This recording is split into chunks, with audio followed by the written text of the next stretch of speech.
Welcome to the Michael Rivero What Really Happened radio program. And welcome to our show. It is Friday, November 20th, 2020. Thank goodness it's Friday. Thank goodness it's Friday. Thank goodness it's Friday. We have a lot to talk about today. And of course, being Friday, we're going to do news for about half an hour. Then we're going to open the phone lines for half an hour. Then in hour number 2, the lovely lady Claire will be joining us with her unique perspective on the world. And we'll open up the phone lines again toward the end of hour number 2. So let's just get right on into it. Mike is in our control room, twiddling the dial and keeping us out of trouble. And before I get into the individual stories here, I've noticed just in the last 2 days, there is a shift in the corporate media news, shall we say, agenda, where they're no longer trying to report on the election, certainly not on the election fraud, but they're not even reporting on the election as much anymore. And the focus is definitely shifting to COVID. And I think what's going on here is the deep state is now concerned that the American people are never going to believe this was an honest, fair election. Which is certainly accurate. And in true political style, they're going to start a brush fire someplace as a distraction to draw the focus off of that issue. And with that regard, I'm very concerned about all of a sudden all this news about a possible war with China, a possible war with Iran, even Newsmax, which normally is a conservative outlet, they're out there saying Iran has already got nuclear weapons and they're a danger and there's a threat. And so I'm very, very concerned that we're going to see a big distraction happen next week, as we head into the Thanksgiving holiday here. So we need to be alert and be aware of how these things happen. Remember the bombing of the Marine barracks in Beirut, Lebanon, and then just 24 hours later, they invaded Grenada to change the focus, change the story. And they do that a lot. All right, getting on into the individual news here. Over in Pennsylvania, a court there invalidated 2,349 absentee ballots in Allegheny County where the voter didn't date their declaration. And that is one of the rules that you have to follow there. So basically, there'd been a lower court judge who'd said, go ahead and count them. But Commonwealth Court Judge P. Kevin Brobson reversed that decision. And he said there is an obvious and statutory purpose behind the requirement that a voter date the declaration. It is a means of security, establishing the date in which the elector actually executed the ballot in full. And they're absolutely right there. Over in Michigan, their Secretary of State is announcing a post-election audit in Wayne County. This is a county that's been in dispute for some time. We went through that situation where the Wayne County canvassing board was originally split 2-2, Republican and Democrat, over certifying the election.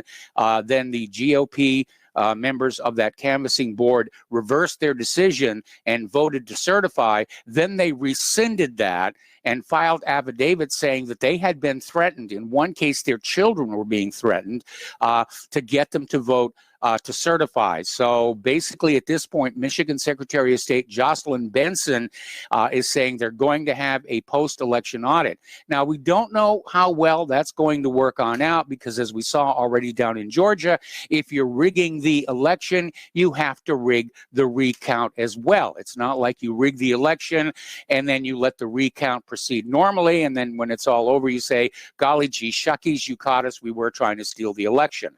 They're going to keep working to try and maintain this fraud on the American people. Apparently, the Trump campaign has filed another lawsuit in Pennsylvania over the election results, basically saying that Trump should be declared the winner in this state, and that the Republican-controlled state legislature should be given the authority to assign its electoral votes. And again, this is because of all the obvious election fraud and tampering and tinkering that has been exposed in there. Over in Georgia, in Floyd County, Georgia has terminated fired the election director after their audit discovered uncounted votes. Remember, they found those flash drives. Last I heard, it was a total of 4 of them.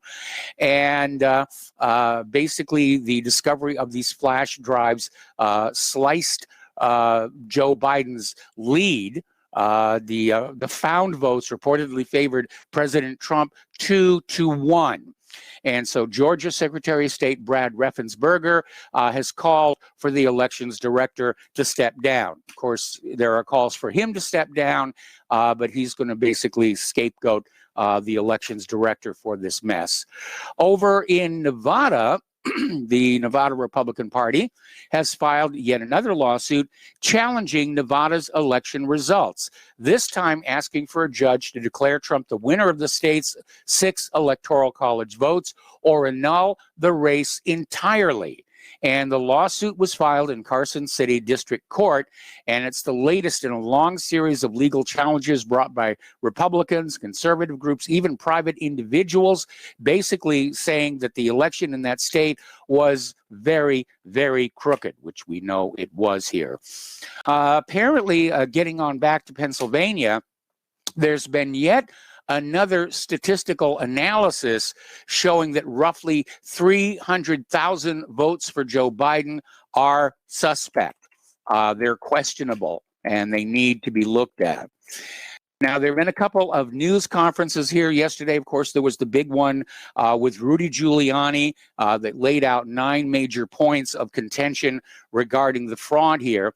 And apparently, Attorney Sidney Powell has confirmed that Dominion servers in Germany were confiscated.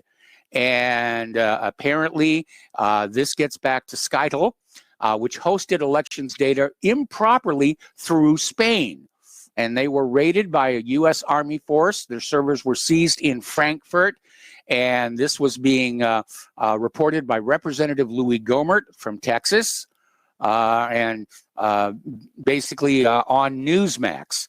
So the story about the servers was true, and as we reported yesterday, analysis of the data on those servers show that President Trump had over 400 electoral college votes. He had a landslide going. They tried to reverse it. It was too obvious. Nobody's ever going to believe this election was on the up and up. And so we have basically the Great Reset is leading to the Great Awakening. Because everybody I'm talking to around here, they're all saying the same thing. This election was just, it's so incredibly crooked. And, nobody is believing this. We even have Democrats are saying that there's something funny about this here. All right. Now, Senator John Kennedy of Louisiana is out there chastising the corporate media, saying that their soft treatment of Joe Biden is what is undermining democracy. And we all know the corporate media just went after Donald Trump tooth and nail, and every time Biden was up there, it was all marshmallow questions here. So Kennedy was on Fox News on the 17th and basically said, I think the toughest question that Mr. Biden has been asked is, does he support children and prosperity? And probably the second toughest question is, does he like ponies? Now, he's exaggerating a little bit, but he's absolutely right. The corporate media was treating Joe Biden with kid gloves at the same time they were going after President Trump with the hammer and tongs. Now, 2 Republican-run Senate committees have released new evidence they say shows Hunter Biden and his business associates were working deals as late as 2017 tied to communist China and Russian energy interests, arguing the activities created potential counterintelligence concerns for Joe Biden's. Hunter Biden is wide open for blackmail and coercion, and no doubt would seek to influence Joe Biden, and that is a major threat to our national security.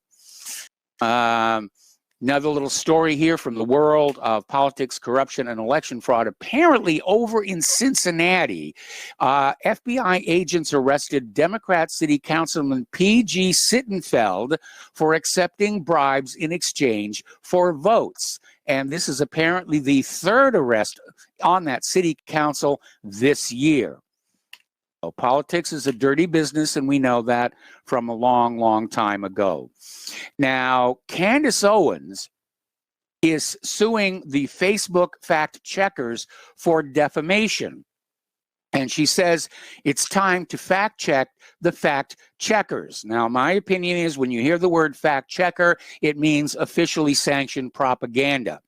So apparently, Owens said the Facebook fact checkers, who are employed to flag what they deem to be misinformation, are targeting her, and their fact checking has led to a demonetization of her Facebook page.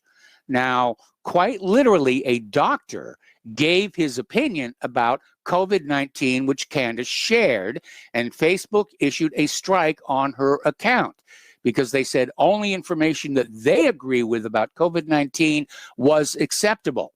And so she has launched a lawsuit to find out exactly who these fact checkers are and who they're really working for. Because if they really had the qualifications to be medical experts, they wouldn't need to be working for Facebook. Now, would they?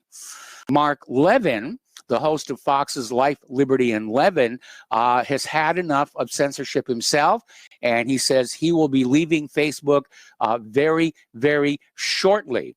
For the third time since October, Levin received a notification from Facebook indicating the social media giant reduced the reach of his page and added other restrictions against it for sharing what they consider to be false news. And I guess he's tired of that. Probably time to go on over to Parlay. And as an illustration of what Facebook is doing, okay, apparently, we mentioned this before, this peer-reviewed, published scientific study about the effectiveness of masks and virus spread. Now, again, this is a scientific study that was peer-reviewed and passed and published, and the Facebook fact checker declared it to be false. So obviously, you know, these Facebook and other social media fact checkers, they're just more gatekeepers, like we see over at Wikipedia or Snopes. They're being put out there to reassure you you're getting factual information when, in fact, what you're getting is government and corporate propaganda. Now, here's a good one. Twitter has locked out Tom Fitton from Judicial Watch because he posted a tweet about the efficacy of masks in that Danish study. So they're out there. I mean, they're basically showing what's going on here. And again, the fastest way to bring down a dictatorship is to force them to act like one where everybody can see it. Now, a group of Russian politicians have put forward a bill which would block U.S. social media giants, Facebook and Twitter, for censoring Russian news sources. So apparently it's payback time over there in Russia. And again, we're seeing all of these social media companies just act as government and corporate public relations departments, if you will. Over at the New York Times, they're out there saying this talk of a great reset, it's just a conspiracy theory. And, you know, this is on the same day the World Economic Forum described the Great Reset as a positive way to build future resilience to global risks. And apparently the New York Times was upset. Great Reset was trending on Twitter, and they basically published an article declaring it to be a baseless conspiracy theory about the coronavirus. So you can almost smell the panic coming out of these corporate media outlets here. Now, Joe Biden is out there saying there will be no national shutdown, and he's ruling this out, you know, after over COVID as he holds talks with the governors on the mounting crisis. Now, unfortunately, that's not stopping the states from doing the lockdowns. We have a new one going here in Indiana, and everybody's saying it's going to kill our businesses, especially here in Santa Claus, where part of our economy is based on Christmas tourism. And, all of a sudden we're seeing an attack on Thanksgiving and Christmas, supposedly because of the COVID virus. But I have to wonder if the woke people want to target our holidays the way they have targeted our monuments and various other, museums and literature as well. Maybe they just want these holidays to go away because they remind us of our roots and where we came from. Now, Robert F. Kennedy Jr., who runs the Children's Defense Fund, and he's a vaccine critic, he's out there calling for an investigation into Bill Gates and the depopulation agenda. And it's no secret that over the years, Bill Gates has repeatedly talked about trimming the human population of planet Earth using vaccines. And I notice that one of the vaccines that is being pushed forward for approval and distribution among our population uses aborted fetal cells, which are, basically cultured and grown and added to the vaccine. And my concern is that women given this vaccine, their bodies will be tricked into viewing a pregnancy as an infection, which in turn will trigger a miscarriage. And this has already been done several times through the World Health Organization in Africa. They've been caught doing this several times under the guise of free typhus vaccinations. And it turned out they were sterilizing the population. So if they're going to do it in Africa, why would they hesitate to do it here? So Robert Kennedy Jr. wants an investigation, and so do I. Now, here is an interesting story. This came out of Daily Caller. And apparently up in Nantucket, Massachusetts, the police department has announced its officers would halt new weapons permit applications. They're saying it's because of the heightened risk of coronavirus spread. They're basically saying that they're afraid they could not process the applications safely because they were at risk of infection. Well, my response to that is, how about halt all traffic tickets? Because you have to process a lot more traffic tickets than you do firearms applications. But apparently over at the Department of Motor Vehicles in Massachusetts, they're not concerned about infections because you're still, or wherever it is they process the traffic tickets in Massachusetts, they're not concerned about infections because those are continuing. I think this is trying to use COVID-19 to restrict the right to keep and bear arms for citizens of Massachusetts. Now, at the top of the show, I was talking about all of a sudden we're hearing all this talk about a possible attack on Iran to distract us all from this stolen election that we've all just been through. And over at the New York Times, they say that Trump is considering attacking an Iranian nuclear facility in a strike on Iran before January 20th. And apparently an official familiar with the meeting said that a preemptive strike on Iran's nuclear program was off the table, but Trump is ready to respond to attacks in the region that can be tied to Iran.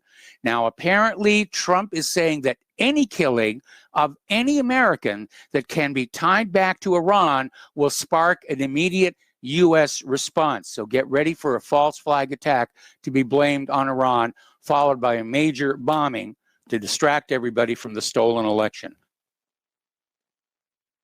Getting on to more of the international news here. And I didn't do a lot on COVID-19 because Claire's going to be doing a lot of that in hour number 2, and she really wants to focus on that. Anyway, apparently over in Ethiopia, apparently in the Tigrayans region, or Tigraya, there is a lot of concern because of the increasing tensions there and the possibility of open warfare that will endanger the lives of civilians. In a major shift, Mike Pompeo is saying that the United States will now label products made in Israel settlements made in Israel. Currently, they're labeled made in Palestine, which the owners of those businesses do not like because they are subject to boycott. Well, the fix is easy. Boycott everything from Israel. We got to take a break for commercials. We'll be right back. Welcome back to our show here. And again, a friendly reminder that Republic Broadcasting Network needs your help. Republic Broadcasting Network wants you because we're in a fight for the future of the Republic. We're in a fight for election integrity. And we need your help. The other side, they've got millions of dollars to spend, and we're fighting our fight with spare change we find under the couch cushions. So we need every little bit of help. There's no such thing as too small a donation. And thank you to everybody who's already donated. But for those of you who have not, think about maybe having one less pumpkin pie next Thanksgiving, and instead send the money to Republic Broadcasting. And the postal address to send a check, money order, or if you prefer anonymity, cash, is Republic Broadcasting Network, 2251 Double Creek Drive, number 302, Round Rock, Texas, 78664. The phone number where you can make a credit or debit card donation is 800-724-2719, extension 3. The network thanks you. Okay, getting on back to the international news and Israel. Apparently, U.S. lawmakers have joined the near global condemnation of the brutal and violent Israeli home demolitions. And some 41 Democratic Congress members signed a letter to Secretary of State Mike Pompeo over the Zionist state's serious violation of international law as he took the unprecedented step of visiting an illegal settlement in the occupied West Bank. And the letter, led by Wisconsin member of the House, Mark Pocan, expressed grave concern about the Israeli government's recent demolitions. And these acts, said the letter, are a serious violation of international law that destroyed homes and displaced 73 people, including 41 children. And Mike Pompeo seems to be going right along with that. Japan and Australia have reached an agreement on a new military pact this week. Everybody's choosing up sides for a potential war with China. And apparently the new pact will allow their militaries to train in each other's territories. Now, the deal is welcomed by a top U.S. Navy commander in Asia, and it comes at a time when the three countries are increasing cooperation to counter China. So this kind of agreement is really helpful and encouraging, said Vice Admiral William Mers, commander of the 7th Fleet, which is based in Japan. All right. Over in Australia, there's a bit of a dust-up. Apparently, there was this Australian war crimes report regarding the behavior of their troops in Afghanistan, about how totally unarmed Afghans were being killed. And apparently Australia's special forces allegedly executed dozens of non-combatants while stationed in Afghanistan. General Angus Campbell, chief of the Australian Defence Force, announced the findings of the Brereton report just yesterday, saying credible information indicates 39 Afghan civilians were killed unlawfully by the special forces. All righty, over in Taiwan, they're launching a new program there to build up its fleet of domestically developed submarines, and they're starting just next week. This is a rush job, apparently, and they say they need them as part of their self-defense regarding the escalating tensions with China. The project will include 8 submarines and will strengthen the island's defenses. Now, the U.S. Navy Secretary Kenneth Braithwaite is proposing refounding the U.S. First Fleet and basing it in the Indo-Pacific region, possibly in Singapore, in case of a dust-up with China. Remember what I said at the top of the show? All of a sudden, we're hearing all this talk about war with China and war with Iran, and it's getting very, very worrying there. On the Chinese side, for the first time, they have managed to hit a moving ship with a ballistic missile. And apparently they ran this test. They fired into the South China Sea during an exercise, and the target ship was moving, and they were able to hit it. And if true, this would be the country's first known demonstration of an actual long-range anti-ship ballistic missile capability, which is going to seriously change the equations for a coming battle with China in the Western Pacific. The U.S. Marines have activated a new unit called the Marine Corps Forces Space Command. This is a subordinate organization to the U.S. Space Command, and they basically want to get in on the action. And apparently, they'll be based at Offutt Air Force Base, Nebraska, while a parallel cyber command is headquartered in Fort Meade, Maryland, which makes a lot of sense given all the cyber stuff that's happening there. Okay, we're going to go ahead and open our phone lines now for the next segment, area code 512-248-8252, and we'll start taking calls after we come back from these words from our sponsor. Welcome back to our show here. We're going to go to the phone lines now, and we're going to start with Mark in North Carolina. Hello, Mark. Welcome to the show. What's on your mind today? Hey, how you doing, Mike? A couple of things.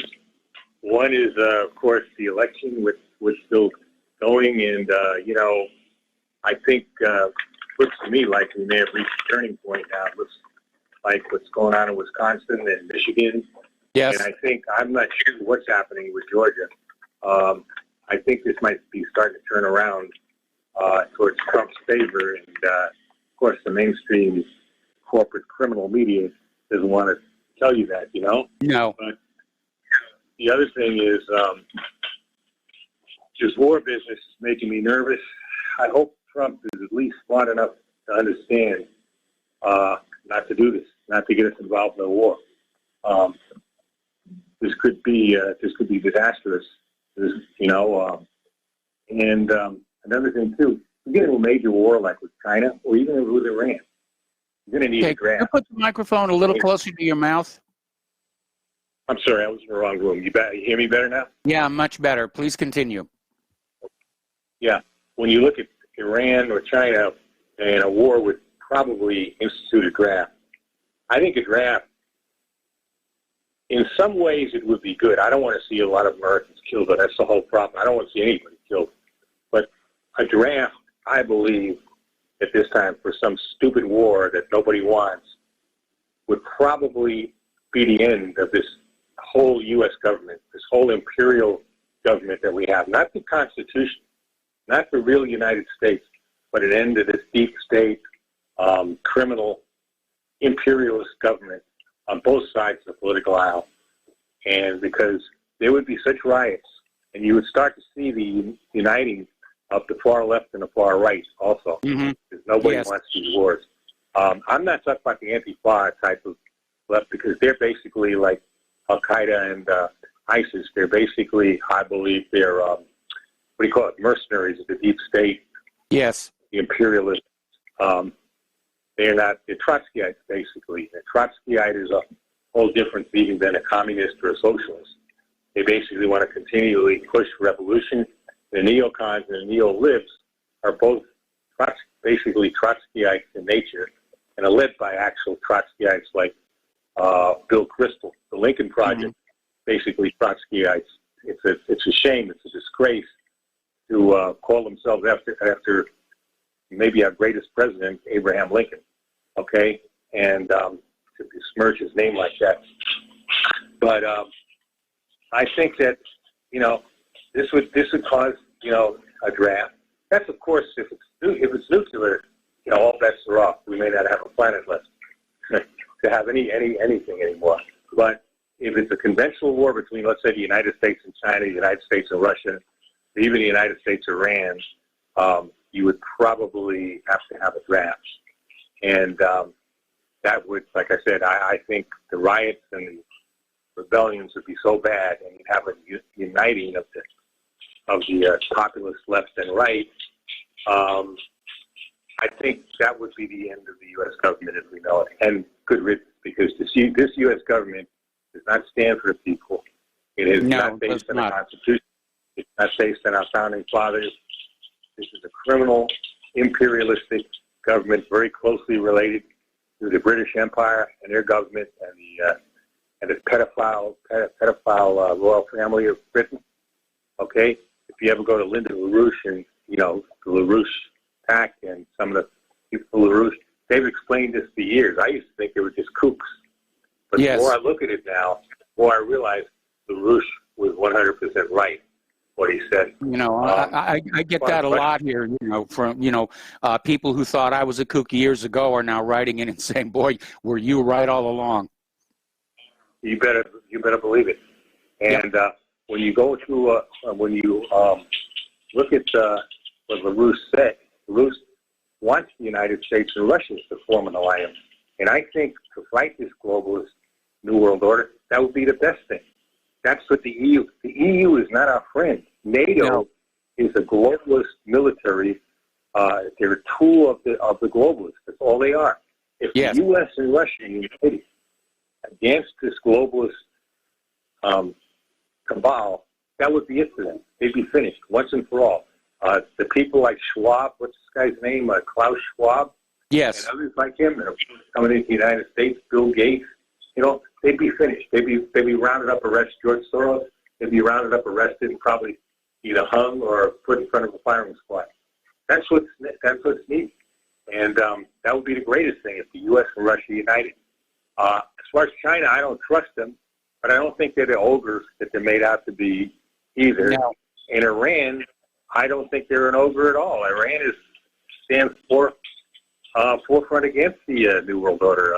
I wouldn't want to live under theocracy, but you're not a theocracy like Saudi Arabia. You can practice other religions. You have a we have a very comfortable Jewish population in Iran. In fact, one of the world's oldest continually functioning synagogues is located in Iran. Right, and you have Christian. You have a Christian community too. And on top of that, if you notice, Iran played more into the side of the Armenians in this war between Armenia and Azerbaijan. They were more closely to the Armenians, who were Christians, rather than the Azerbaijan, who are Muslim. And they also took on the worst scum imaginable in ISIS and Al-Qaeda, who, again, as I said, are basically mercenaries of the CIA and the Israeli Mossad. Matter of fact, sometimes I think the leaders of ISIS are really Israelis, passing as Arabs, including the guy they supposedly killed, Big Daddy or whatever his name is, you know? Yeah. I have the feeling that Big Daddy was really an Israeli, and he's probably living in, he's back probably in Tel Aviv right now, drinking schnapps, you know, or whatever. You know, these people don't fool me, Mike. I know they fool somebody, but they don't fool me, Mike. Not at all. I don't think they fool you either, right? Right. Absolutely. Okay. All right, Mike, that's pretty much all I got to say. And, you know, we got to give them hell. We cannot let them get away with what they're doing. It is a steal what they're doing. It's no doubt about it. But we also got to lean on Trump. If you stay in it, Trump, you got to stop this war nonsense, okay? And you got to stop with the vaccines. Those vaccines are dangerous and no good. Stop it, Trump. You're only alienating people when you try to push that garbage, okay? All right, that's it, Mike. Thanks, bye. All right, thanks an awful lot. We're going to switch over to Charles in St. Pete. Hello, Charles. Welcome to the show. What's on your mind today? How you doing, Mike? I saw on the truthseeker.co.uk from England that Denmark has just stopped a compulsory vaccination. It's just totally been blacked out in all the world news that Denmark had 16 or 17 days of pot and pan demonstrations against the government. They wanted to pass this Orwellian thought police, you know, where they would just have complete right to vaccinate people. So it's happening. Yes, it is. David Knight of the InfoWars is saying a lot of the vaccines that they have, so-called like the Pfizer and I'm trying to think the other two, but the ones that they're promoting have additives that can sterilize women and men, and Yeah, it's not like the news media is saying, oh, they've been approved and everything. They're wonderful. Operation Warp Speed we're speeding towards the Borg, like in Star Trek. Could well be. You know, the thing that really concerns me is how hard they're pushing for everybody to get this vaccination. They don't push that hard for the annual flu shot. They just hang out the signs, and those who want the flu shots get them, and those who don't get them, and the flu goes away. The fact that they're just pushing so hard on the COVID vaccine, I'm concerned. Have you seen the general that's in charge of Operation Warp Speed, Ricky from Boston, who's another has a website? He has him talking, and he's admitting that the vaccinations are for everybody, not the ones that choose. So he's on record, the general, whatever his name is this is also on the truthseeker.co.uk. Mm-hmm. Ricky from Boston, I think, or Rick from Boston. The video of the general in charge of Operation Warp Speed admitting that it's for everybody. It'll be compulsory. Yeah. I think I fear that it will be. And I mean, over in Great Britain, they're already talking about how if you don't get the vaccination, you're not going to be allowed to go to work. You know, others are talking about you will not be allowed to leave your home. I mean, it really is truly draconian. And that's what makes me nervous, because if you have 100 people and 99 of them get the vaccine, why do you care about the 100th one who doesn't want it? Because Bill Gates and all these eugenicists want to sterilize most of the world's population. That's what I mean. Bill Gates has bragged about vaccinations, openly talked about it, sterilizing. You know, he does it more in third world countries like Africa, but he's got everybody in his sights. Well, he seems to have developed a messianic complex here where he thinks he's going to save the world from the evils of the human population. Yeah, from useless eaters.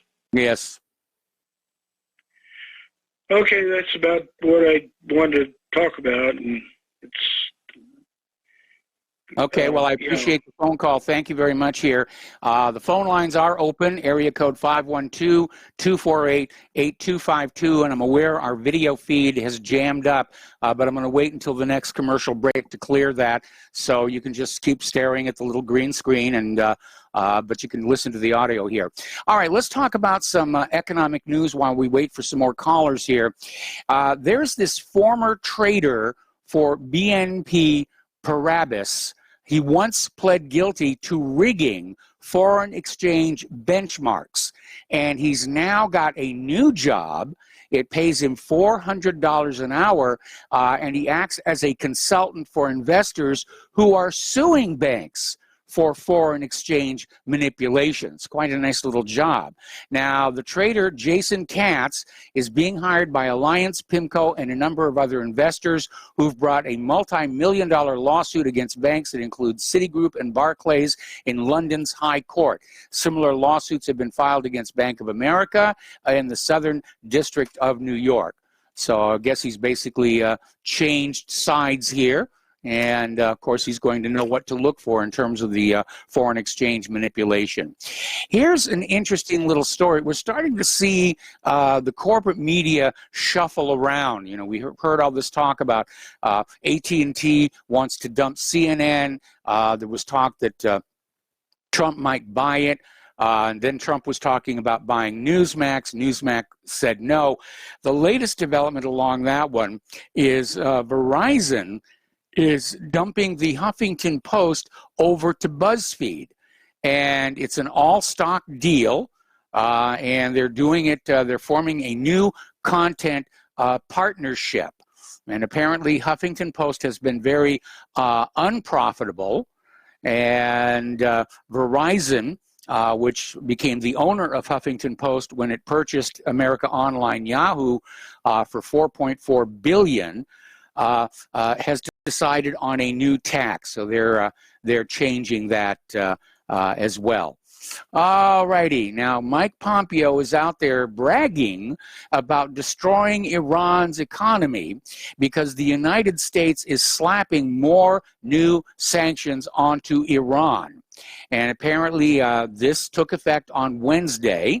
And Secretary of State Mike Pompeo released a statement defending the Trump administration's maximum pressure campaign when he boasted about the damage it has done to Iran's economy. They're really trying to start something with Iran. And again, look out for a false flag because the Trump administration has said if any American gets killed and can be traced back to Iran, the war will be on. And even if the Trump administration doesn't do the false flag, those who want war with Iran will somehow arrange it. Okay, the phone lines are starting to load up again. So let's go to Robert in New Jersey. Hello, Robert. Welcome to the show. What's on your mind? Hello, Mike. How are you? I'm fine.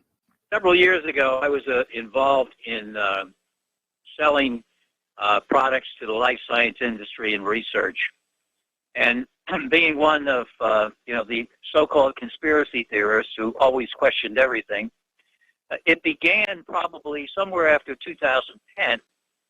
Well, actually, after 2001, after the 911, suddenly you had to give your identification to the guards who were at the desks of Cornell Med Center, Mount Sinai, Columbia Presbyterian. Have to hand them your driver's license, like, for what? They look at your driver's license, see the picture of you, and then you walk in. Then it got to the point where it got tighter and tighter, where they would have to call up and make sure you had an appointment with somebody. Rockefeller University always had that. But then it started to be, they used to give you badges. If you were there constantly, you would just apply for a badge and you'd get a badge to walk in, no questions asked. Then suddenly, probably around sometime after 2010, you must show that you have been vaccinated with the flu vaccine, et cetera, et cetera, et cetera. And it got tighter and tighter and tighter and harder to get into the facilities.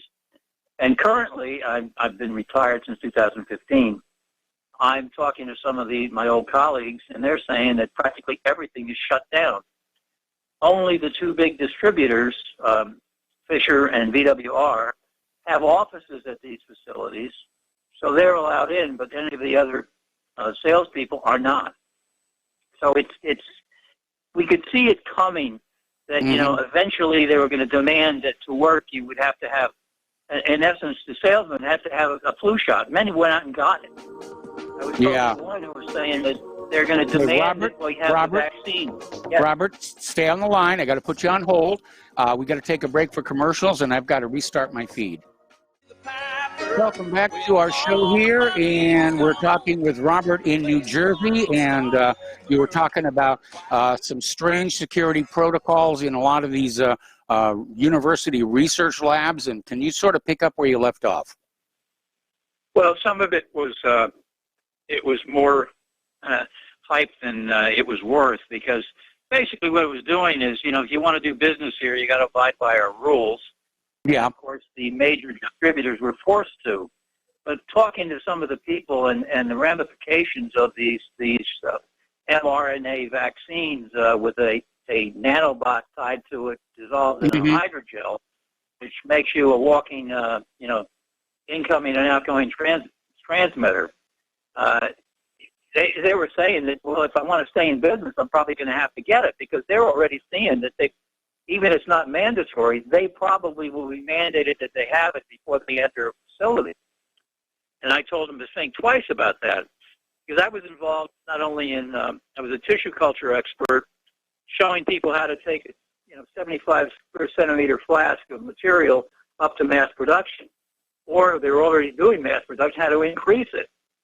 And the other factors that I worked with Dr. Tai-Kin Wang, who was the guy that actually invented electroporation, which is one of the procedures which must be done after the Moderna vaccination is injected into you, and that's an electrical charge to get the genes, get what they want into your genes.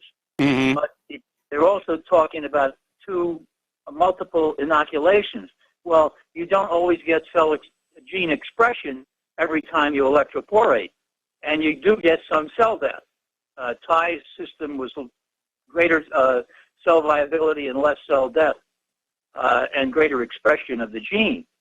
But all in all, it's nothing more than a destruction not only of the world economy, as the UN is predicting 120 million more people will die than usual due to the lockdown, but it's also this total destruction of the economy and the middle class all around the world and of this country.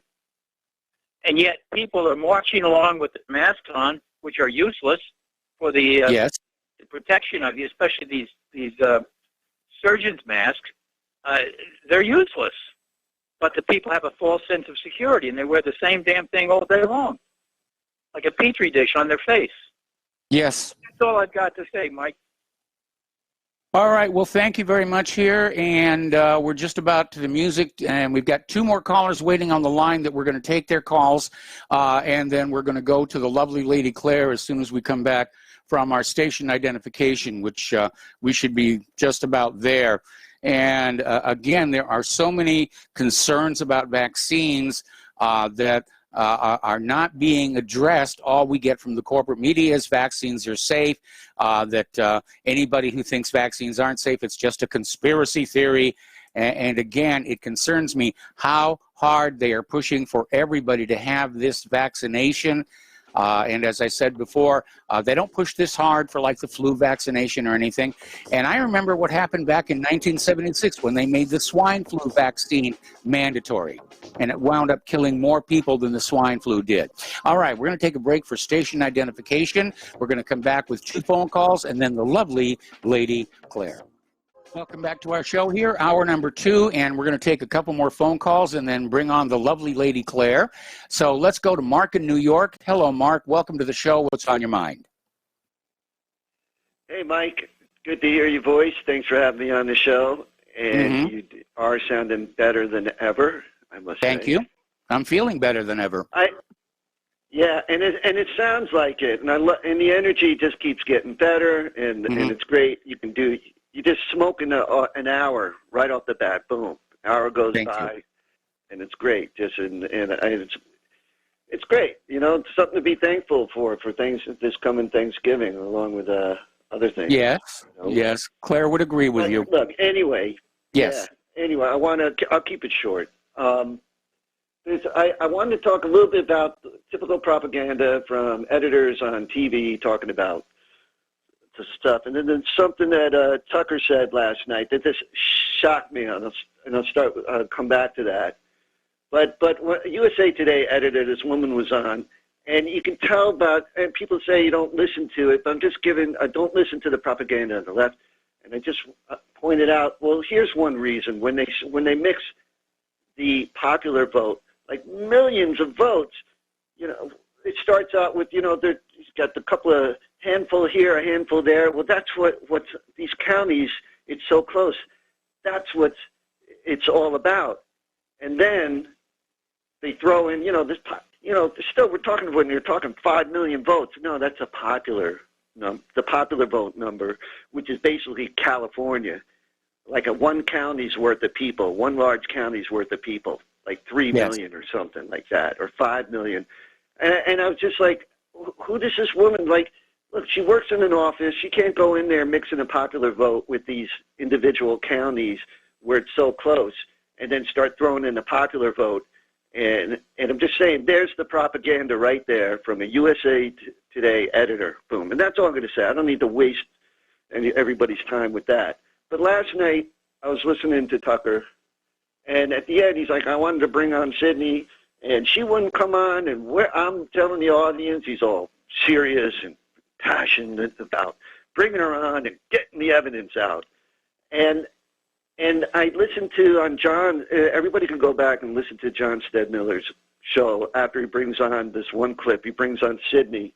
And Sydney goes through it 1, 2, 3, 4, 5, 6, 7, 8. It's right there. She says, go online. It's there. Tucker could have easily gone on online and gotten, and just like they normally do in the past. So my accusation is he drank the establishment Kool-Aid.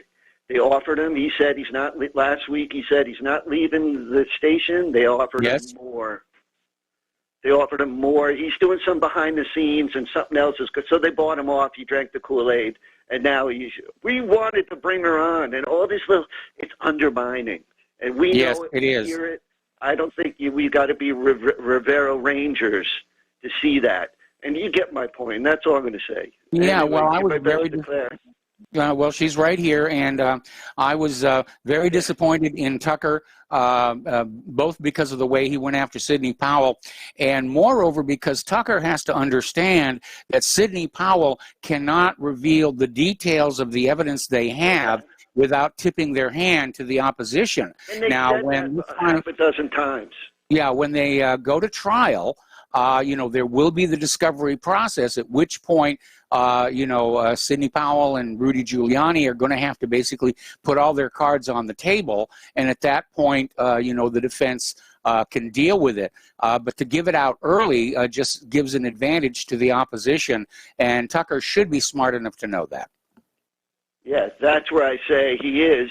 And he bought it. He bought it just like all my other favorite guys that bought it got paid off. I could tell you other stories I'll come back to another time. But that was shocking. I was like, I can't, because it's there. And then, again, you can listen to that one little Sidney Powell stuff, and you can hear it. She says it right there. I can't tell you it all, but here's where you got to look. And Tucker could have at least said, hey, look, here's a page from it. The way he's so smart, he does it all the time. He's always posted tweets or whatever. It's right there online. So somebody definitely met his price. Definitely. Yeah, all right. Well, listen. He did. Something happened. All right. Have a great weekend. Take care. All right. Thank you, Mark. We're going to let you go. We're going to take one more phone call. That's David in West Virginia. Hello, David. Welcome to the show. What's on your mind?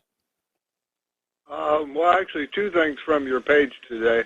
Related to Tucker, just my own research, paying attention to articles I've seen about him. My guess is he gets paid well over $10 million a year. I heard $5 million. Well, I've seen different things, and I've never seen a hard and fast figure, but even $5 million is not insignificant. But he's definitely got a reason to want to not make waves. But as far as the proof thing goes, we're in a situation here that people run into sometimes in their daily life, which is, let's say, for instance, you have a roommate, and every time you leave the house, you come back and the money you had in the cookie jar is gone. Yes. Okay?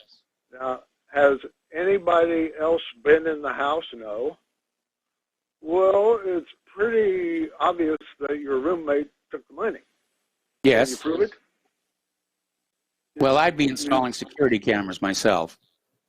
Well, exactly. That or get a safe. True. And so we need to do both things with our election system. One is make it harder to steal the money out of the cookie jars, make it harder to cheat on elections, but also just because this is circumstantial evidence, which obviously holds up in court over and over again, but there's just a lot of times when you know in your heart of hearts that your roommate took the money, but you can't prove it. Yes. And the thing we need to do is, I'm hoping that the electorate, the people who care, don't give up. If it comes out against Trump, okay, Biden is certified, Trump lost, don't give up, because there is the next election.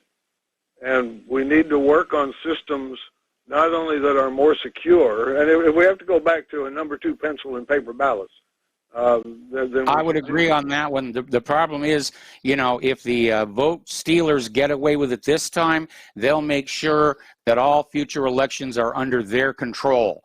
And this may very well be the last gasp of the American people actually having any kind of influence over the government. It's for that reason that I hope Trump does pull this off, that he does succeed in getting the election thrown into the House of Representatives. And if he does get his second term, I am going to hound him about election system reform and just try and jam that through. But, the Democrats are going to oppose it, just like they opposed voter ID, because the system works for them. Well, but the Democrats shouldn't be opposing it because, okay, if we had a way to prove voter fraud, then Hillary could have proved that the Russians got Trump elected. One way or the other, they all have questions periodically, and it would make it easier for both sides to prove fraud if it were there.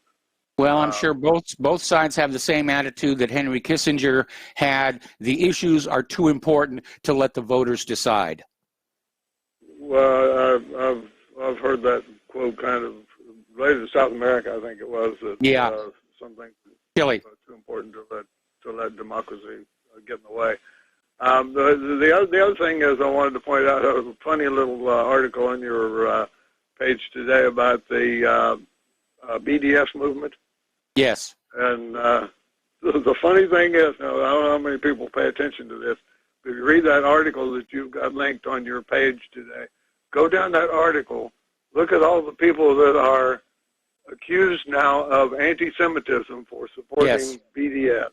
Yes. And it's just astounding how many anti-Semitic Jews there are in the world. Yes. Well, they're not called anti-Semitic; they're called self-hating Jews. That's the new term of craft, the new propaganda to try and silence Jewish voices that speak out against Israel. Well, yes, but that isn't what Pompeo was talking about. He's talking about anti-Semitism, and from Medea Benjamin right down the list, I would say 90% of the people that are supporting BDS on that article that you posted are Jews. Okay. And how anybody can seriously accuse, somebody needs to confront Pompeo about it. I would like to see a news conference question about that. You're not likely to get it with our current corporate media, unfortunately, and Mike Pompeo doesn't return my phone calls, so I'm not likely to get a response either there. All right, well, listen, Dave.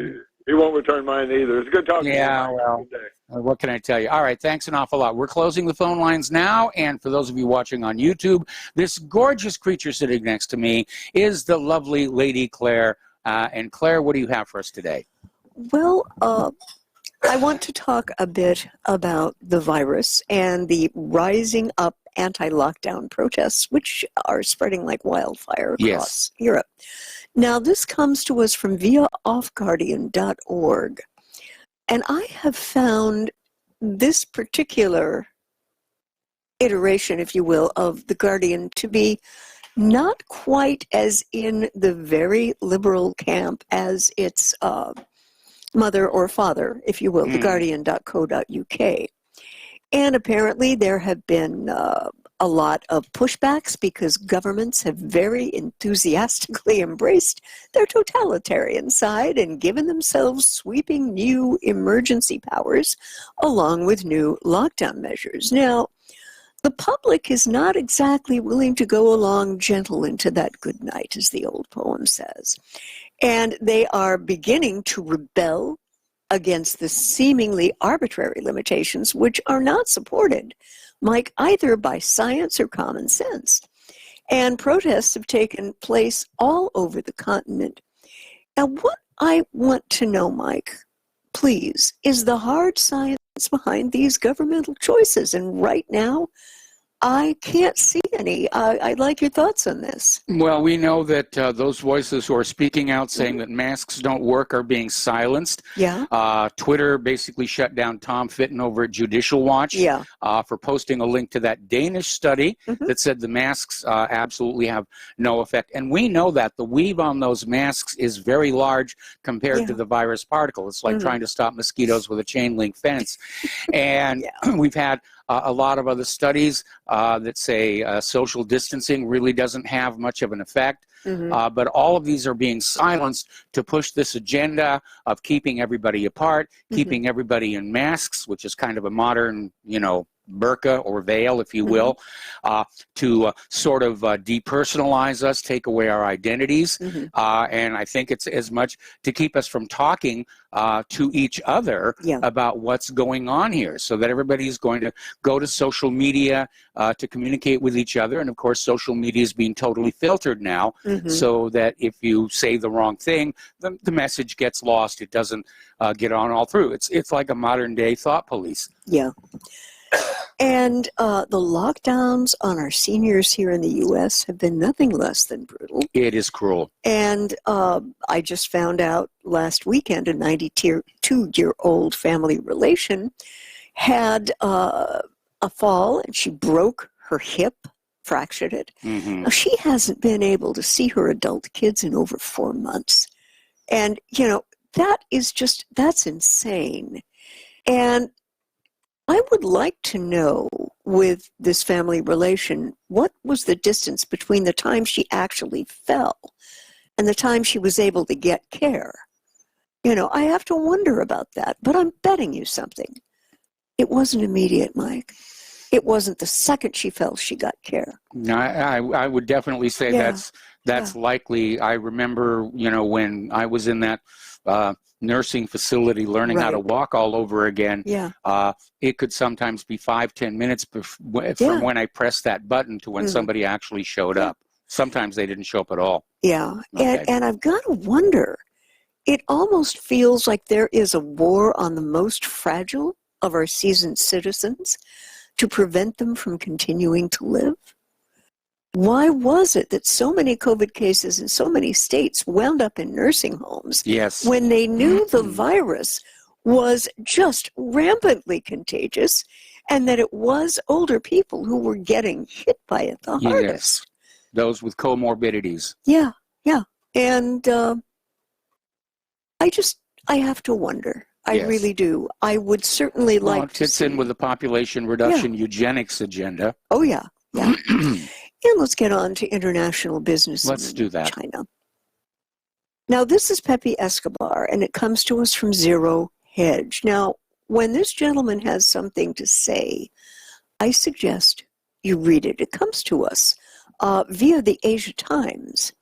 And he's making this analogy that Ho Chi Minh, in his eternal abode, will be savoring this with a heavenly smirk.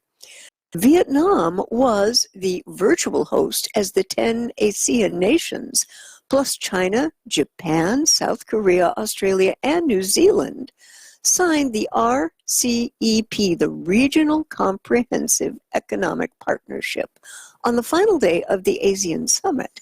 I noticed the United States was not invited. No, and now this organization has been around about 8 years. And what it does, folks, is it binds together 30% of the global economy. That's huge. That is huge. And 2 billion people. And it's the first auspicious landmark of the Raging 20s, which started with an assassination of Iran's General Soleimani, followed by a global pandemic, and now ominous intimations of a dodgy Great Reset. And who is the reset for? It's certainly not for us normal people. No, it isn't. It's for the already moneyed. Now, what this does, this reset, is it seals East Asia as the undisputed prime hub of geoeconomics. Now, the Asian century, in fact, was already in the making way back in the 90s. Now, among those Asians, as well as Western expats who identified it, and Escobar published a book his 21st book, The Man is Prolific, The Asian Century. Now, RCEP may force the West to do some homework and understand here that the main story is not that RCEP excludes the U.S. or that it's designed by China. No. RCEP is an East Asia-wide agreement initiated by ASEAN and debated among equals since 2012, including Japan, which for all practical purposes positions itself as part of the industrialized global North. It is the first ever trade deal that unites Asian powerhouses, China, Japan, and South Korea. And by now it's clear, at least in huge areas of East Asia, that RCEP's 20 chapters will reduce tariffs across the board, simplify customs, with at least 65% of service sectors fully open, with increased foreign shareholding limits, solidify supply chains by privileging common rules of origin, and codify new e-commerce regulations. Well, there you have it. It's making commerce easier for the member nations. Yes. And when it comes to the nitty-gritty, companies will be saving and being able to export anywhere within the 15-nation spectrum without having to bother with the paperwork and the red tape for separate requirements from each nation. And I'll bet they're not going through the U.S. dollar either. Oh, I don't think so. And that's what an integrated market is all about. Now, Escobar is warning us when RCEP meets BRI, the same scratch CD will be played nonstop about how RCEP facilitates China's geopolitical ambitions. But that's not the point. Apparently, this RCEP has evolved as a natural companion to China's role as the main trade partner of virtually every East Asian player. Okay, we got to take a break now for commercial. All right. And we will be right back after these two words. Welcome back to our show here. And Lady Claire, if you want to pick up where you left off, I know you want to talk about this story a little bit more. Yes, I do. And again, Escobar has this consistent habit of getting things right. He's a very long-term thinker and very logical. And he goes on to talk about RCEP as a natural companion to the Belt and Road Initiative, BRI, which as a trade sustainable development strategy spans not only East Asia, but delves deeper into Central and West Asia. And it's actually going to go all the way to Europe. Oh, yeah. And the Global Times has got it right, Mike. The West has not ceased to distort BRI without acknowledging how the initiative they have been slandering is actually so popular in the vast majority of the BRI route that RCEP will refocus BRI, whose implementation stage, according to the official timetable, only starts in 2021. And you've got low-cost financing and special foreign exchange loans, which will be offered by the China Development Bank, and they're going to get a little bit more selective. There will be, of course, a lot of emphasis on the Health Silk Road, especially across Southeast Asia. There are going to be strategic projects which will be the priority, and they're going to revolve around the development of a network of economic corridors, logistics zones, financial centers, 5G networks, key seaports, and especially short and midterm public health-related high-tech. This is not a bad thing. No, it's a great plan here, and it is a significant threat to American hegemony around the world. Oh, yeah. It's basically going to bypass a lot of high seas shipping, and of course all of the countries that make money off of high seas shipping, they're going to be a little bit upset. And you know, China's doing all kinds of things. They've got ultra modern highways, more than the United States does. And really they have just boomed up recently. I mean, cars are being made there that are very good. They're not the junky cars that were being made just 15 years ago. And yeah, they're doing it right over there. And take a look at public transportation, for heaven's sakes. The maglev trains. Yes. Oh, holy crumb. You know, we are so far behind on even having, I think, a plan for infrastructure. That's because we've been spending all of our money on the war machine. Yeah. And it's been a huge waste of money because we're not winning these wars. No. And I think if we get into a really big one, I'm absolutely convinced we're going to lose it.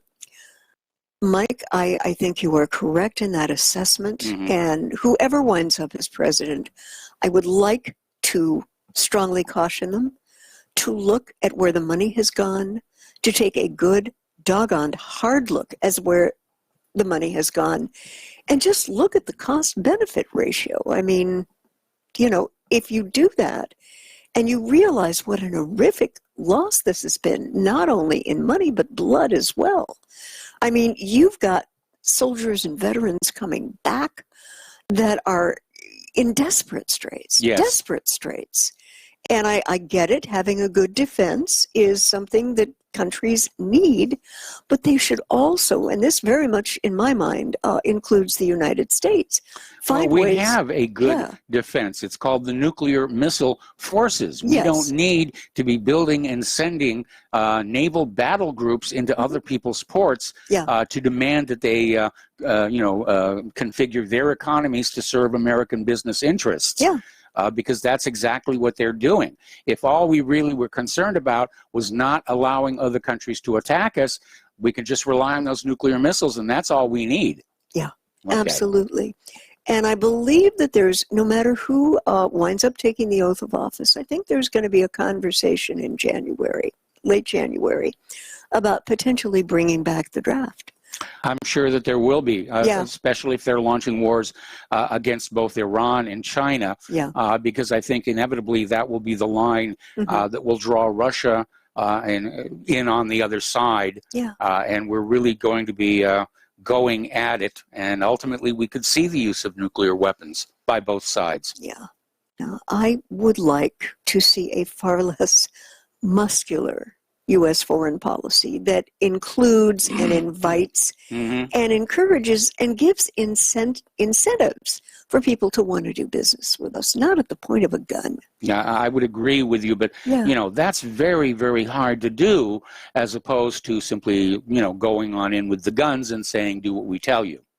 Yeah, which has been sort of part and parcel of American foreign policy for almost the last 20 years. Well, you know, Eisenhower did warn us, you know, about the military-industrial complex, and it does seem like they're certainly fully in control of our foreign policy right now. Yeah. And like I said, I think they're getting ready to try and distract America from this obviously stolen election by kicking up a brush fire either in China or Iran. Okay, we need to take another break for commercials here. And when we come on back, we will continue with the lovely Lady Claire. Welcome back to our show here, and lovely Lady Claire, take it away. Well, I have noticed that early on November 18th, the Israeli Air Force conducted a series of strikes on targets in Syria. The IDF is saying that the strikes hit warehouses, command posts, and military complexes, and batteries of surface-to-air missiles or SAMs. How dare they shoot at us? Belonging to the Syrian army and the Iranian Quds Force, which apparently in the mind of the Israeli military are absolutely interchangeable. And in total, the strikes reportedly hit 8 targets. And apparently they're bombing in sort of a, how do I say this? There seems to be a lot greater turbulence that Israel is trying to cause or foment in the area. Yes, I would agree, especially with regard to Iran. And, you know, all of a sudden this resurgent talk of the need to attack Iran and throw more sanctions on there. Now, Biden has already said that if he in fact sworn in as president, he's going to rejoin the P5+1 deal. The problem is the last time we had the P5+1 deal, the United States failed to live up to their obligations in terms of the lifting of sanctions and so forth here. Now, Mike, am I correct in saying that President Trump will be president until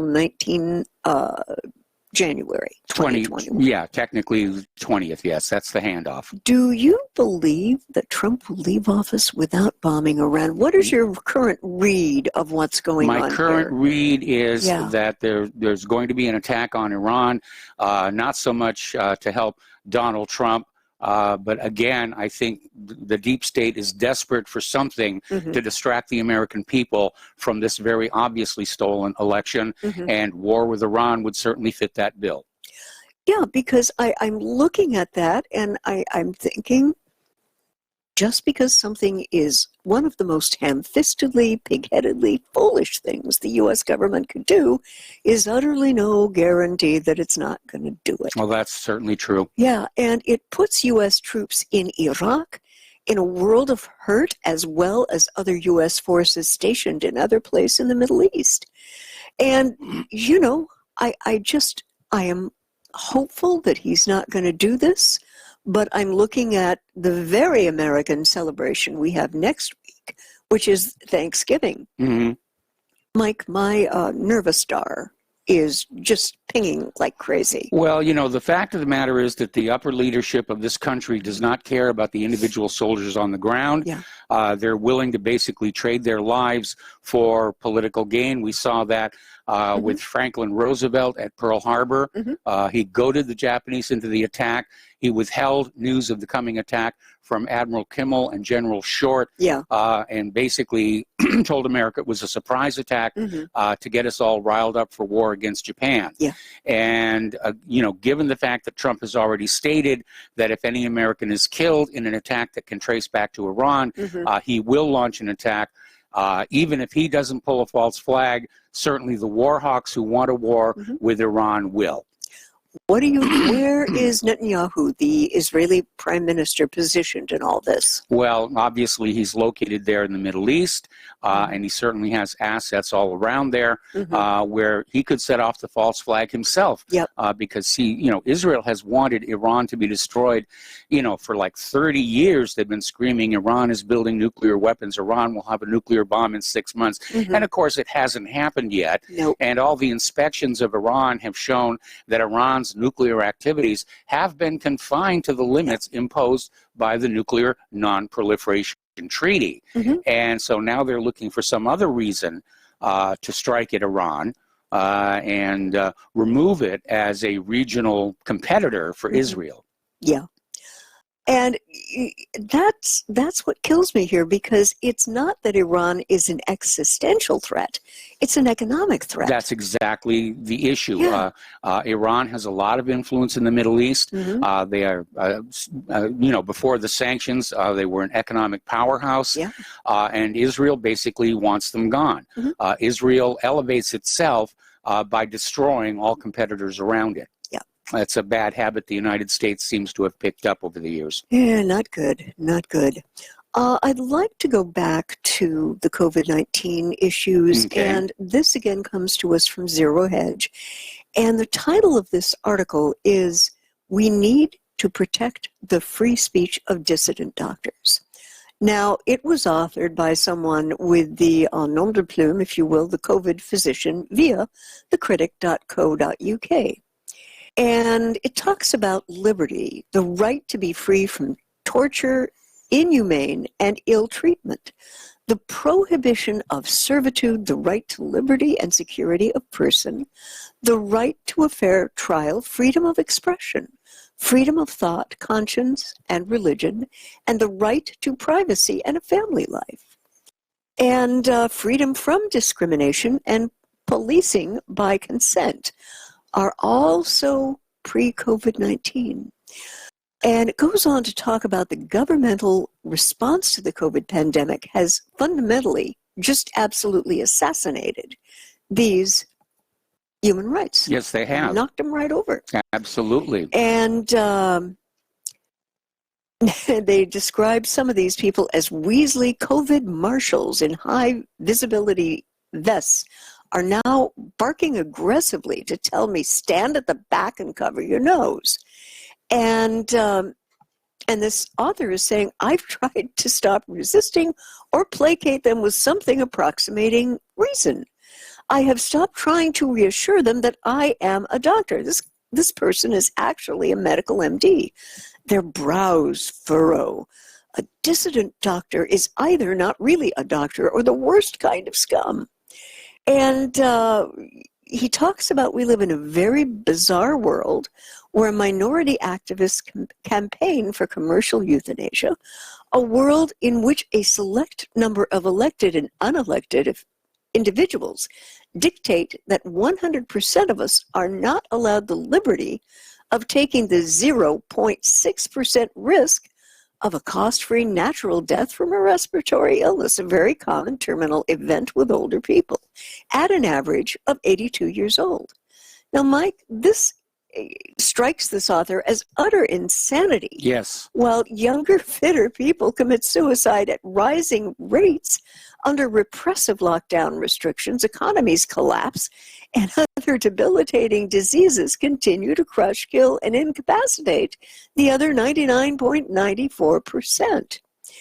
Now, there's a guy out there by the name of Matt Hancock who is currently championing the right of a small minority of the terminally ill to travel abroad for a dignitas death while denying everyone else the doggone right to life to face the small risk of death by COVID-19 in order to live with dignity and freedom in the UK. And then he talks about, does this make any sense? The short answer is heck no. No. How did we get here, and how do we prevent it from happening again? Tar and feathers. Well, okay. These are the two questions that surviving mainstream investigative journalists and Parliament seem unable to address. And he goes on to state that our masters have consistently turned focus to a question which has preoccupied us for months. How do we get out? With this emphasis, they made haste to our perpetual imprisonment. How can we be certain that the question being asked in private is not rather, how do we capitalize on this situation? Well, of course, politicians will always exploit a situation. And we know certainly the Democrats exploited COVID-19 to push that mail-in ballot, of course. Which is just, all kinds of problems and wide open to fraud here. And now I think they're exploiting the COVID-19 fear to get us used to just being doing what we're told to do, whether it's masks or standing apart or foregoing Thanksgiving and Christmas. Yeah. And the question this gentleman asks is, how did we get here? And he answers by saying, first, it is worth asking where the virus actually originated. Now, evidence from the scientific community supports the hypothesis that it may have been genetically engineered in a lab. Now, in May of this year, Professor Luc Montagnier, the virologist who won the Nobel Prize for discovering the HIV virus, has corroborated India's scientists' concern from January that there are about 4 distinct regions of the SARS-CoV-2 genome which appear to have been spliced in from HIV genomes. Yes. That's pretty nasty, Mike. That is very, very nasty stuff here. And Dr. Limeng Yan goes further to say that COVID-19 was intentionally developed as a bioweapon. And what further intrigues is Dr. Robert Gallo and Anthony Fauci, a contemporary at the National Institute of Health, and another heavyweight from the 1980s race to isolate the HIV virus, appears to have briefly weighed in against Limeng's previous September 2020 paper on a lab chimera theory. So who do we believe? Mike, I'd like your thoughts on that. Well, Robert Gallo's reputation did not come out unsullied from that whole HIV situation. Right. Everybody was rushing to claim to be the first to isolate it. And initially he did claim that he had it, and it turned out he had something wrong. So, a lot of greed and ambition and ego tied up with a lot of these so-called top scientists. So we do need to be cautious. I mean, that's the whole reason for having scientific method, is because individuals level scientists are just as corruptible as individual politicians and lawyers and clergy. Amen. And we need to keep that in mind when they're out there shoving viruses at us, vaccines, human-caused global warming, and whatever we're supposed to be scared of next week. Yeah. Now, it's pretty obvious that the technological knowledge of biological weapons and their antidotes is in only the hands of a very few people. Private individuals, corporations, and military facilities. And there was a very serious scientific concern. There was a U.S. government moratorium on the NIH, National Institute of Health, conducting dangerous and unethical virus gain-of-function, GOF research inside the U.S.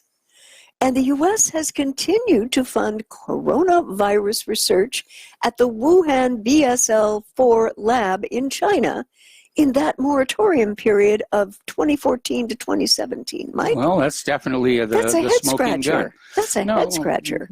Scratch it any harder, you're going to start bleeding. Oh, we don't want that.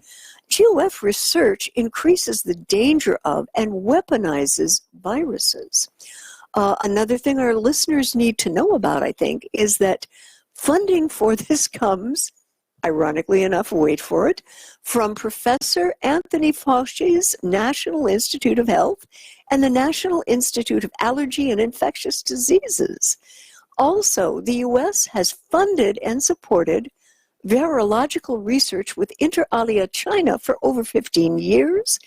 And in fact, Sino-American GOF research sponsored by Fauci's NIH and NIAID involving Wuhan BSL-4 Labs Batwoman, Zhengli Li Shi, was allowed to continue during this moratorium. Doesn't sound like there was much of a moratorium. No, it doesn't sound like there was a moratorium. And every time somebody has tried to basically ban biological weapons, I mean, there was a while back following that incident with the sheep. The United States instituted a ban on the development of offensive biological weapons, and the laboratories got around that by saying, well, we're developing defenses against biological weapons, therefore we must create the offensive biological weapons in order to devise a defense. Now, my concern about claiming that COVID-19 is a biological weapon, I think it was a work in progress because given its very low lethality rate, it's really not effective as a biological weapon. It's not even that effective in terms of weakening troop strength because most of the people who get it don't even develop symptoms. So I think it was a work in progress, and somebody may have dropped a test tube, or it may just be another variation of the flu that has been given this name so that they can ramp up the booga booga. But I notice that as they claim the case numbers of COVID-19 go up, the reported cases of regular seasonal influenza have dropped into the basement to the point where the CDC isn't even bothering to track the numbers anymore this season. It's that's another head scratcher. Yes. And this author asked, how do we prevent this from happening again? And in terms of prevention, you have to understand how we got to this point of global paralysis where the World Health Organization, a largely, by the way, unaccountable, undemocratic, sprawling supranational entity under the private influence of the Gates Foundations and pharma calls the shots, it really kind of strips humankind of our human rights and liberty. And in this brave new dystopian world, let's call it what it is. Yes, it is. The technological knowledge of biological weapons and their antidotes, again, only a few people have it. So how is it that civilian state-owned scientific apparatuses to protect the population are either non-existent or wholly inadequate? So much so that our governments must jump into the lap of the profiteering pharma cartels and their sponsored universities. And the guy goes on to ask, why do our chief scientific advisor, chief medical advisor, and chief mathematic remodeler seem to have cartel tattoos on their CVs? And they go on to ask, would you trust big pharma hitmen to advise and cure you? Well, in my case, the short answer is going to be no. Wouldn't it be better to have independent, accountable, state-funded experts who would be less prone to the politicization and profit motives that are destroying our way of life? Is this not preferable to the collusive, corrupt, and clandestine public-private partnerships such as SAGE?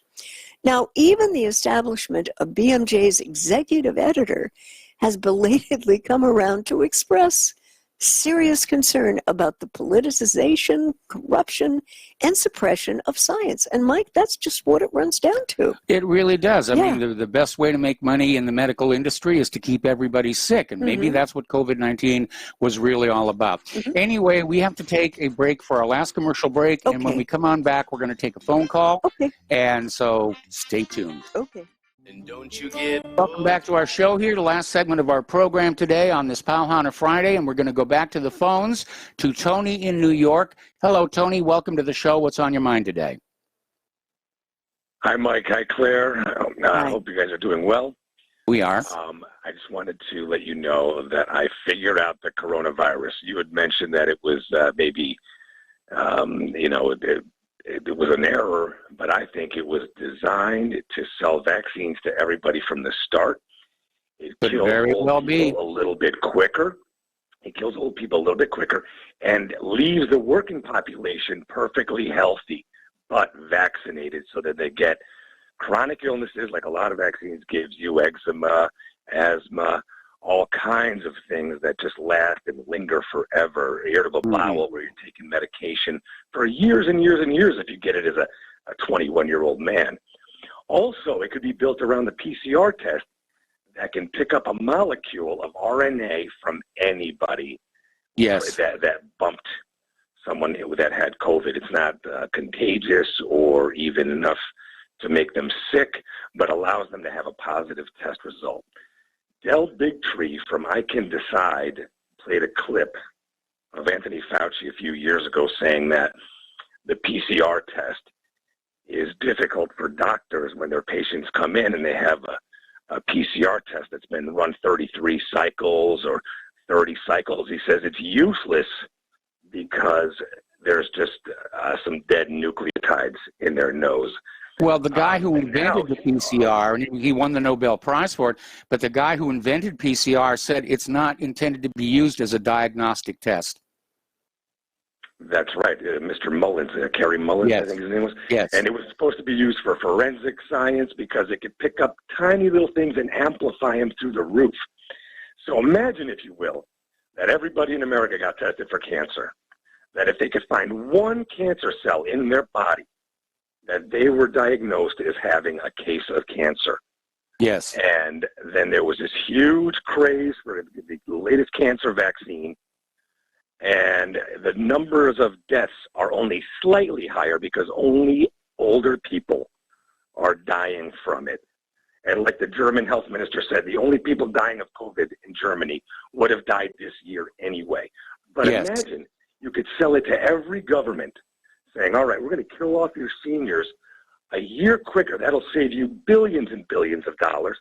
We'll give you a cut of the vaccine sales if you get a couple doctors on board to say the hospitals are packed. I mean, it just makes sense to me. And I wonder, I'm sure I'm missing something or somebody could add something to it. But I think it's working perfectly, just as designed. Everybody's going to get this vaccine. Half of those people are going to get some chronic illness for life. All right? So I'll leave you with that. Thank you for taking my call, and your show is the best. Well, thank you very much for those kind words. And yeah, I mean, this wouldn't be the first time in history that the medical establishment has intentionally made people sick to profit off of them. There was a very famous case, I think it was back in the 1800s, where 3 doctors were thrown in prison for deliberately starting an epidemic in their town so that they could make money off of it. There's the music. Time for us to bring this show to an end on this Powhana Friday. Stay tuned for John Stadmiller. I'm sure he's got lots of interesting things to share with you. Spread the word of Republic Broadcasting. Spread the word of whatreallyhappened.com. Please donate. We need your help to keep doing what we're doing. Have a good weekend. We'll be back on Monday. Aloha, America.